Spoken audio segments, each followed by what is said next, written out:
Welcome back to episode 9 of Secrets of a Law Firm with Lam Brooks. In this episode, Millie and I are going to talk about how we got into the private client sector.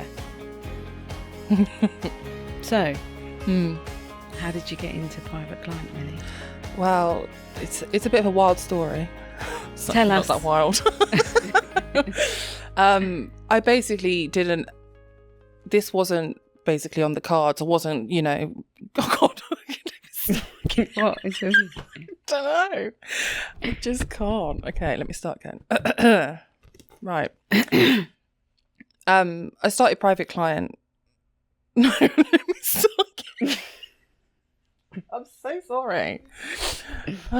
Think out loud of what you're going to say. I know, I'm trying to think of it too much in my head. Right, it's okay. Right. You did a law degree, didn't you? There we go, I'll start with that. You did a law degree, Yeah, so you were on the... Yeah, but before that, I wasn't going to do that. Do I talk about Go for it. the horses? Yes. Do that part and then get into... Oh, up to you. Okay. Yeah, so I didn't necessarily get into private client the traditional way our solicitors do, like today. Essentially, I actually had a whole other career sort of mapped out for me before coming to private client. So when I was younger, when I was about 16, I was riding horses for England doing on the dressage squad. And then essentially that was my career, and was to go ride for the GB and then go to Olympics. So I had trials for the GB team to go to the Olympics back in 2012. Wow. And basically, unfortunately, my horse died. No. I think we should just keep this in. It's fine, because I'm not sad. Clearly. Oh my God, I think I'm going to cry. Not talking about it. I'm fine. It's not because of that. Okay. So basically, a couple of weeks before my trials, my horse basically passed away. And I'm sorry, Millie. How long did you have him for? Oh, probably about 4 or 5 years. But I've been riding horses all my life. Like it's not. People would think of it as like a hobby, but it was more of a life for me. It was my life. It's a lifestyle. So basically that happened, and I kind of had to think, well, I was coming up to 18. What do I do? Because at this point I had no real interest. That was my interest, and then I ended up basically doing A levels and getting my doing law, absolutely loving it, and essentially went to university, got a law degree, and then at the time I ended up doing a master's in human rights and international criminal justice, which I a bit random, but I really enjoyed it. So I did a master's in law of that, and then essentially when I then started working, I got work experience doing private client like some time ago, probably 10 years ago, and then essentially just had a little bit of work experience while I was at university, and then got a job in a law firm as a legal secretary, and then essentially sort of worked my way up. But whilst doing that, I did Silex. So that's essentially sort of the route that I took, because a lot of people did the LPC, which was normal, training contract, qualified as solicitor. I did Silex, but there's so many other options nowadays. There's like the SQE and other routes. I know the LPC, I don't think they're doing anymore, are they? Have they totally scrapped that? Yeah, I think it's this year, maybe. So everyone has to do the SQE? Yeah, SQE now, and the pass rate for that, I think, is it's difficult. I know a couple of people that are doing it, and it's I think it's one exam and you have to know all areas of law. It's quite intense, but I chose to do Silex, and then essentially just built up my experience over the years. And I think it helps.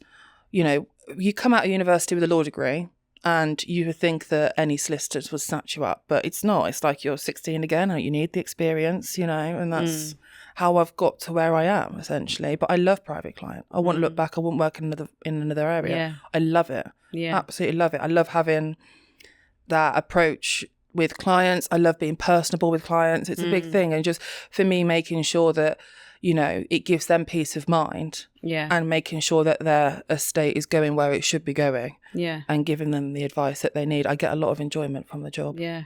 How about you? That's so funny, because it's now I've got to know you a little bit better. Now I know why we get on so well, because so I did law and human rights as a degree. Oh, really? Okay. Yeah, I don't know what I thought I was getting into, but at the time when we all went to university, you either only did law Yeah. or maths, or it was, Yeah. I don't know, the pool is so much more larger now for people to just do what they like. And I'm in awe of it, really, because when I went to university, it was only standard things that you did, because otherwise, how would you get a job, or what would you do? And the human rights bit was the reason why I went to a certain university, because I think at the time they were the only one that did it, because I thought really I would be on the road with Red Cross or Red Crescent if you're in Asia and Africa, and just be on the buses with them and just sort all of that out, but know my stuff as well. Of course, yeah.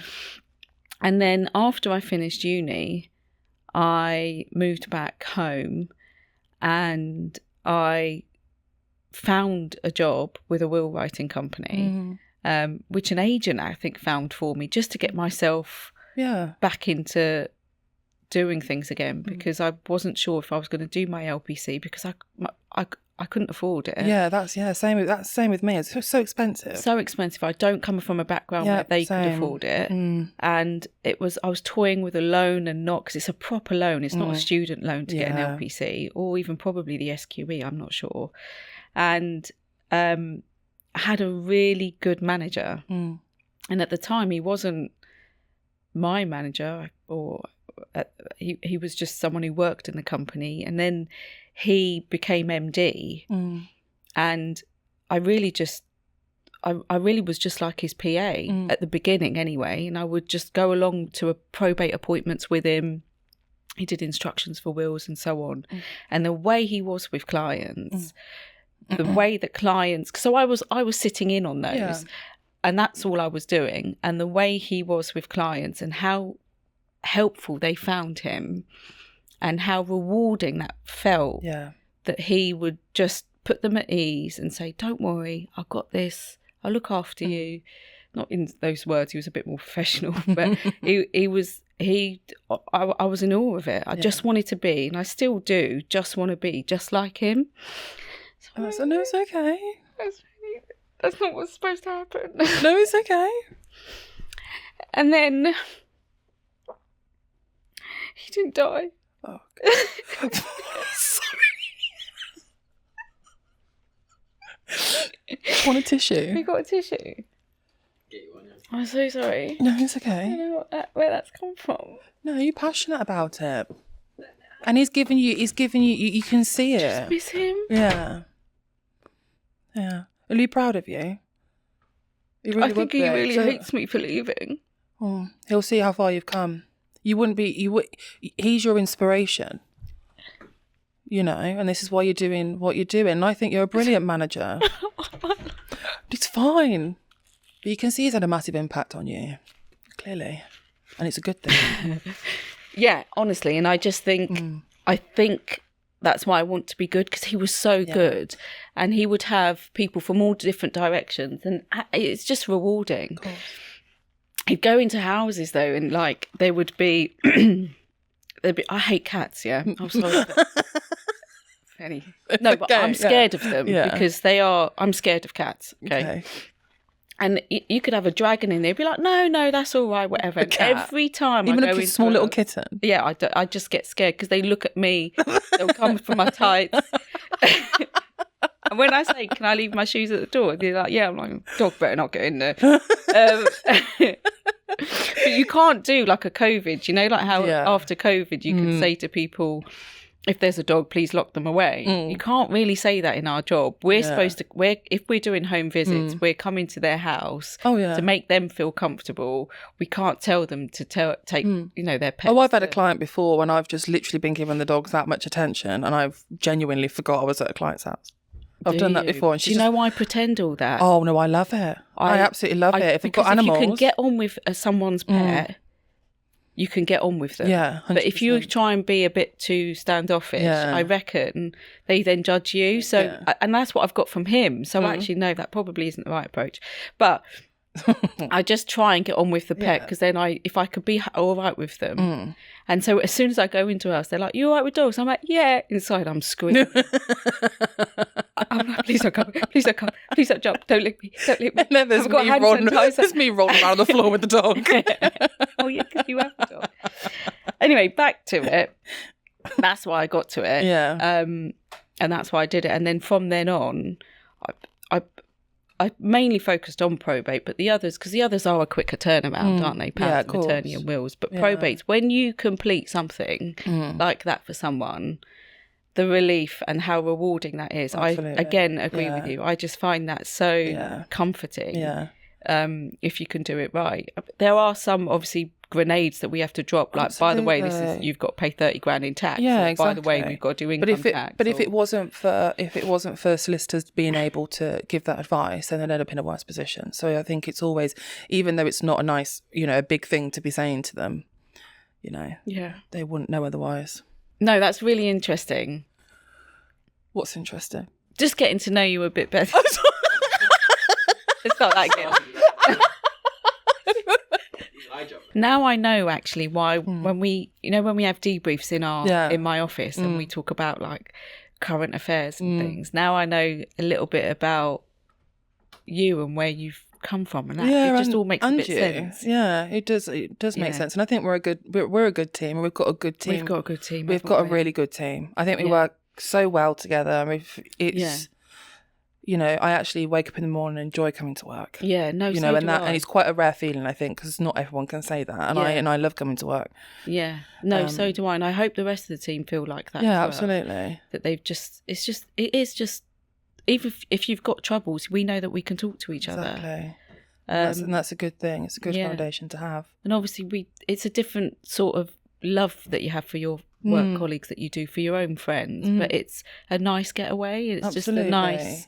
Yeah, I think we all work so closely together for such a long period of the day. Yeah. It's important that we all work together and we all get on. Yeah. And what I like about it as much is that sorry, I'm spitting, is that if you go, oh, I've got, like a holiday planned or someone's got something going on that weekend, I don't know what it is, but someone always remembers on that Monday, how was it? How was your weekend? Yeah, and it's lovely. It's just a nice bit. Or if I can't take an appointment, the other day I couldn't take an appointment on that Friday. Do you remember? Couldn't take an appointment, you don't. I can tell. I couldn't take an appointment because I had to leave early. And I'm sure all of you basically emailed me and went, don't worry, I'll take it. Yeah. And it was like, we've all got to have each other's backs. It's got to be done. It's all teamwork. Yeah. It's all teamwork. Well, it was nice getting to know you. Yeah, it was nice getting to know you better too. And thank you for listening to episode 9, and we'll see you again.